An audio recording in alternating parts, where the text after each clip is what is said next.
বিগত 16 বছরে জালিম সরকারকে উৎখাতের পরে নতুন অন্তর্বর্তী সরকার প্রতিষ্ঠিত হয়েছে।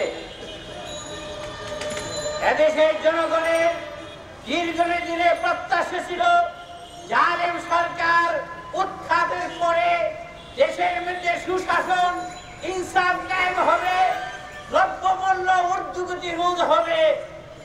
অত্যন্ত পরিতাপের বিষয়, বর্তমানে এই সরকার আসার পরেও দ্রব্যমূল্য পূর্বে যা ছিল তার চেয়ে কোনো অংশেই কমে নাই, বরং চাউল, তেল সহ অনেক নিত্য প্রয়োজনীয় জিনিসপত্রের দাম বেড়েছে।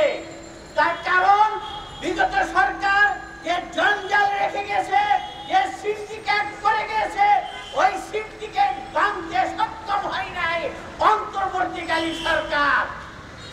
যদিও বিভিন্ন সময় বিভিন্ন পদক্ষেপ গ্রহণ করেছে, কিন্তু এই পদক্ষেপের দ্বারা সাধারণ মানুষের কোনো কল্যাণ আসে নাই।